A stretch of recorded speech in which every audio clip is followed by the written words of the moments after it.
Welcome to Function Loop Sample Pack tutorial. We will be starting a track from scratch to show you how simple and easy it is to make music using sample packs.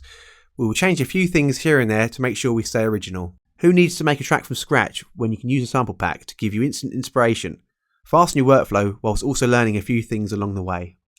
Right, I'll start with the kick drum, which I got from Function Loop's Future Pop FL Kit number 3. I'm working at 128 BPM and the sample I just loaded is at 105 BPM. So what I need to do is I need to put this into time with the track. So I'll load up the pitch and time machine and I'll change the BPM from 105 to 128, process, and that's it. So now that is in time. Now I'm going to add the clap, which is also from the same sample pack. Again, it's at 105 BPM.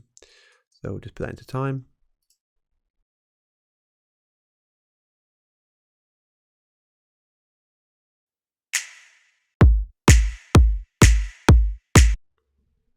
As you can see, it's already clipping, so what we'll do is turn the elements down a bit. I'd always recommend starting off quite quiet, and then, because before you know it, you'll be adding more sounds and then you'll be turning up elements. What I like to do is put a limiter on my master out just to protect my speakers, just in case any synth is too loud. Obviously, try not to mix into the limiter, as in try not to put anything really loud into this because it will play around with the entire mix. So I'll just do that for precautionary reasons. Now I'm going to add another clap from a different sample pack, which is Function Loop's Future EDM Kit D. This is already at 128 BPM, so we haven't got to do anything to it. So I'll show you what that sounds like. Now for the ride loop, which is also from Function Loop's EDM Kit 1 F sharp, and it's also 128 BPM, so we'll add that in. Now just whack an offbeat hi-hat, which is from Laser Pop for Spire one shots, and then we'll make it offbeat.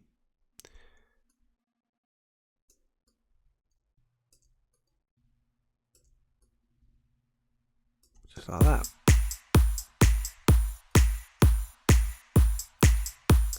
And as you can hear, obviously it's pulling to one side, but we'll sort the mix out in a bit. As we're there, we'll add a reverse crash, which is from the same kit. Sounds a bit like this.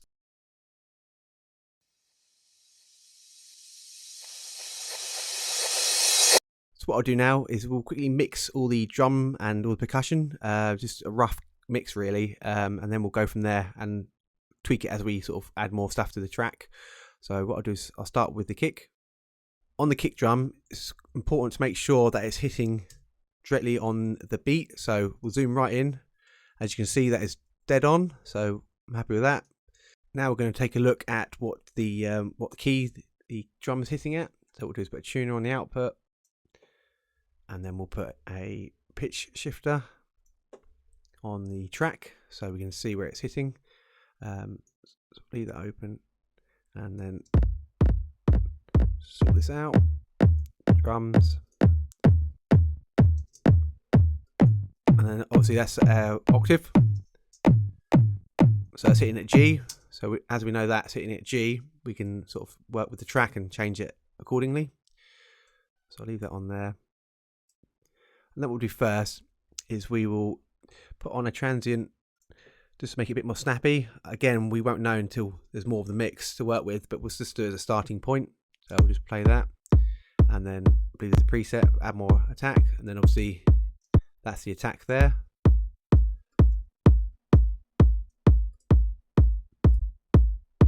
As you can hear, it's a bit more snappy. Also, I find when you add an envelope shaper, it does tend to lose the low end. So what we'll do is we'll add that back, put an EQ on there.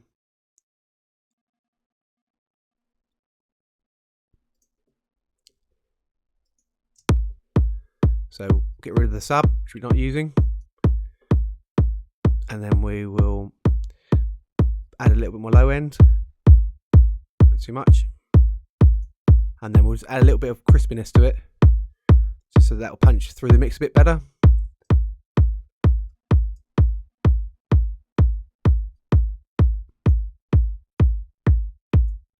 So around about there, widen it so it's not so surgical. It's about 2K, so it's just made it a bit more punchy. And then we'll add a compressor to level it, we'll do is we'll just change it to what we like. So as you can see, it's now grabbing hold of the transient and grabbing hold of the sample, so it's quite nice there. So we've got a nice ratio, and then what we'll do is we'll change it so it sounds better, basically. So that's a slow attack, so it lets the first part of the transient come through before it grabs hold of it, and then the release. I find the more release you have, the more it grabs the back end, so it brings out the low end. So we'll try that one. That sounds a bit nicer, but a bit quiet. So what we'll do is turn it up. It sounds a bit snappy, which is nice. What we'll do is bypass it as well to hear if it's not just got louder. So what we'll do as well is we'll make the release longer, and then we'll turn it up a little bit, and then bypass it. So as you can hear, it's more snappy and it's more low end, so I'm happy with that at the moment. Play it in the mix. Does sound a bit too snappy, so what we'll do is we'll sort of EQ everything else and then see how it sits in the mix. Also, because we've just played around with it, it's louder, so we need to make that quieter, make all the other elements quieter.